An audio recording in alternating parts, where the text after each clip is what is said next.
ಕಾರ್ಯಕ್ರಮಕ್ಕೆ ಸ್ವಾಗತ. ನಾನು ಪ್ರಮೋದ್. ರಾಜ್ಯದಲ್ಲಿ ಇವತ್ತು ಮೂಡಾ ಹಗರಣ ಇರಬಹುದು, ಅದೇ ರೀತಿ ವಾಲ್ಮೀಕಿ ಹಗರಣ ಇರಬಹುದು, ಸಾಕಷ್ಟು ವಿಚಾರಗಳು ದೊಡ್ಡ ಮಟ್ಟಿಗೆ ಚರ್ಚೆ ಆಗ್ತಾ ಇದೆ. ನಮ್ಮ ಜೊತೆ ಮಾತನಾಡೋದಕ್ಕೆ ಇವತ್ತು ಬಿಜೆಪಿಯ ರಾಜ್ಯಾಧ್ಯಕ್ಷರಾಗಿರುವಂಥ ವಿಜಯೇಂದ್ರ ಅವರು ಕಾರ್ಯಕ್ರಮದಲ್ಲಿ ಜಾಯ್ನ್ ಆಗ್ತಾರೆ. ವಿಜಯೇಂದ್ರ, ಕಾರ್ಯಕ್ರಮಕ್ಕೆ ಸ್ವಾಗತ. ನಮಸ್ಕಾರ ಸರ್, ಮೊದಲನೇದಾಗಿ ಮೂಡಾ ವಿಚಾರವನ್ನು ತುಂಬ ಬಹುದೊಡ್ಡವಾಗಿ ನೀವು ಚರ್ಚೆ ಮಾಡ್ತಾ ಇದ್ದೀರಿ. ವಿಪಕ್ಷಗಳು ನಿರಂತರವಾಗಿ ಮುಖ್ಯಮಂತ್ರಿಯವ್ರನ್ನ ಟಾರ್ಗೆಟ್ ಮಾಡ್ತಾ ಇದ್ದೀರಿ. ಇಲ್ಲಿರುವಂಥ ಎರಡು ವಿಚಾರ, ಒಂದು ಇಲ್ಲಿ ನೀವು ಇಶ್ಯೂನ ಕಾಣ್ತಾ ಇದ್ದೀರೋ, ಇಶ್ಯೂನ ಮುಂದಿಟ್ಟು ಹೋರಾಟ ಮಾಡ್ತಿದ್ದೀರೋ, ಅಥವಾ ರಾಜಕೀಯವಾಗಿ ಒಂದು ಅವಕಾಶ ಇದೆ ಅಂತ ತಾವು ಭಾವಿಸ್ತಾ ಇದ್ದೀರೋ? ನೋಡಿ, ಮೈಸೂರಿನ ಮೂಡಾ ಹಗರಣ ಅಥವಾ ಮೂಡಾ ಪ್ರಕರಣ, ನಾವು ಮುಖ್ಯಮಂತ್ರಿಗಳ ವಿರುದ್ಧ ರಾಜಕೀಯ ಷಡ್ಯಂತ್ರ ಮಾಡ್ತಾ ಇದ್ದೇವೆ, ಕುತಂತ್ರ ಮಾಡ್ತಾ ಇದ್ದೇವೆ, ಇದು ಸತ್ಯಕ್ಕೆ ದೂರವಾಗಿರ್ತಕ್ಕಂಥದ್ದು.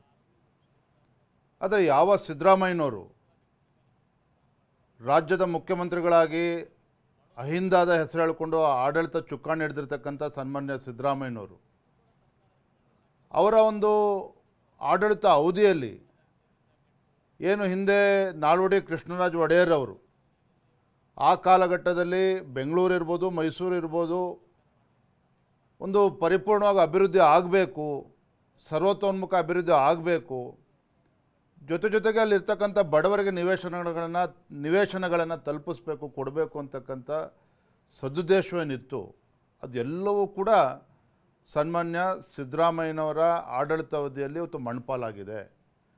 ಕಾರಣ ಏನಪ್ಪ ಅಂತೇಳಿದರೆ, ಯಾವ ಬಡವರಿಗೆ, ನಿರ್ಗತಿಕರಿಗೆ, ಮನೆಯನ್ನು ಇಲ್ಲದೆ ಇರ್ತಕ್ಕಂಥವ್ರಿಗೆ, ಅಂಥವ್ರಿಗೆ ಬಡವರಿಗೆ ಇವತ್ತು ನಿವೇಶನಗಳನ್ನು ಕೊಡಬೇಕಾಗಿತ್ತು.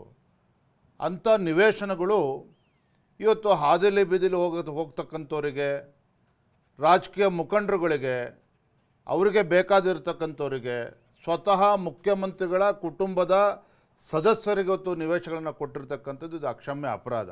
ಸಿದ್ದರಾಮಯ್ಯವ್ರು ಹೇಳ್ತಿದ್ದಾರೆ, ನಾನು ಏನು ತಪ್ಪು ಮಾಡಿದ್ದೀನಿ ಅಂತ ಪ್ರೂವ್ ಮಾಡಿ ಅಂತ. ಲೀಗಲಿ ನಂದೇನು ತಪ್ಪು ಅಂತ ಅವ್ರು ಪ್ರಶ್ನೆ ಕೇಳ್ತಿದ್ದಾರೆ. ಬಿ ಜೆ ಪಿಯವ್ರು ನೇರವಾಗಿ ಹೇಳ್ತಾ ಇದ್ದಾರೆ, ಅಫ್ಕೋರ್ಸ್ ನೀವು ಆರೋಪ ಮಾಡ್ತೀರಿ ಕೆಲವೊಂದಿಷ್ಟು ನಿಯಮ ಉಲ್ಲಂಘನೆ ಆಗಿದೆ ಅಂತ.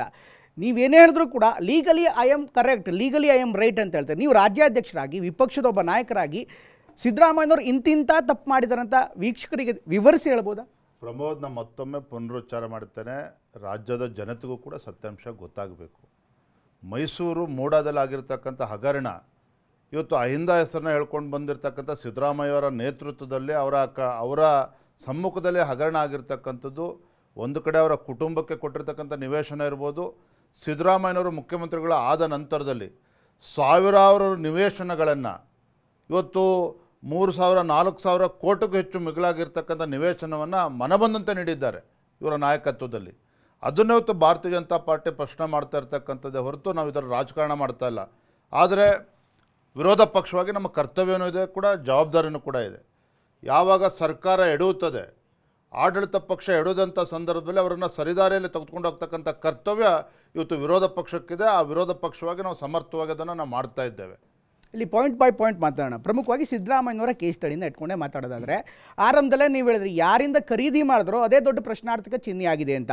ಅವ್ರು ಹೇಳ್ತಾ ಇರುವಂಥದ್ದು, ಇದು ಪಿತ್ರಾರ್ಜಿತ ಆಸ್ತಿ ಅವರ ಮಗನಿಂದ ಖರೀದಿ ಮಾಡಿದ್ದೀವಿ, ಹೀಗಾಗಿ ದಲಿತರ ಭೂಮಿಯನ್ನು ಹೊಡೆದ್ರು ಅನ್ನುವಂಥ ಬಿ ಜೆ ಪಿಯ ಆರೋಪ ಇಲ್ಲಿ ನಗಣ್ಯ, ಪ್ರಶ್ನೆನೇ ಬರಲ್ಲ ಅನ್ನುವಂಥ ಮಾತನ್ನು ಹೇಳ್ತಿದ್ದಾರೆ. ಹೀಗಾಗಿ ಒಂದು ವೇಳೆ ಅದು ಗ್ರ್ಯಾಂಟ್ ಲ್ಯಾಂಡ್ ಆಗಿದ್ದರೆ PTCL ಕಾಯ್ದೆ ಆಕ್ಟ್ ಆಗ್ತಾ ಇತ್ತು ಅಥವಾ ಅಟ್ರಾಕ್ಟ್ ಆಗ್ತಾ ಇತ್ತು.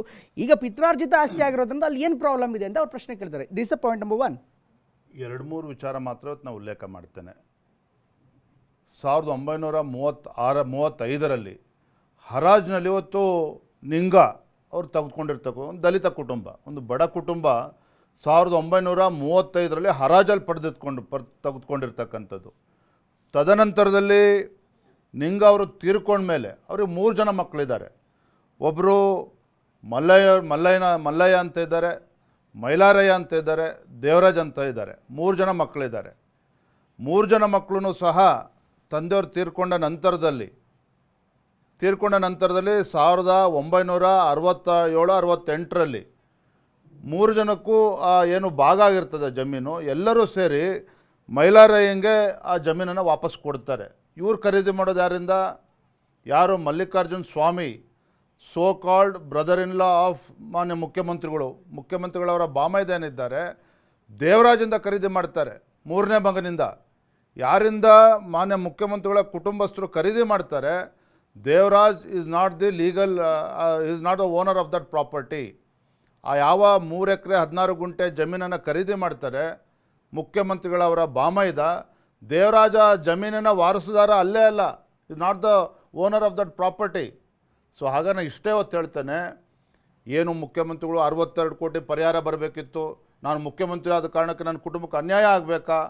ಸ್ವಾಮಿ ಮುಖ್ಯಮಂತ್ರಿಗಳೇ, ರಾಜ್ಯದ ಯಾರಿಗೂ ಕೂಡ ಅನ್ಯಾಯ ಆಗಬಾರ್ದು, ಬಡವರಿಗೂ ಕೂಡ ಅನ್ಯಾಯ ಆಗಬಾರ್ದು, ನಿಮ್ಮ ಮುಖ್ಯಮಂತ್ರಿಗಳ ಕುಟುಂಬಕ್ಕೂ ಕೂಡ ಅನ್ಯಾಯ ಆಗಬೇಕು ಅಂತ ನಾನು ಹೇಳ್ತಾ ಇಲ್ಲ. ಆದರೆ ನೀವೇನು ನಿಮ್ಮ ಬಾಮೈದ ಅವರು ಅವರಿಂದ ಖರೀದಿ ಮಾಡಿದ್ದಾರೆ, ಖರೀದಿ ಮಾಡಿರ್ತಕ್ಕಂಥದ್ದು ಸನ್ಮಾನ್ಯ ದೇವರಾಜ್ ಅಂತಕ್ಕಂಥ ವ್ಯಕ್ತಿಯಿಂದ.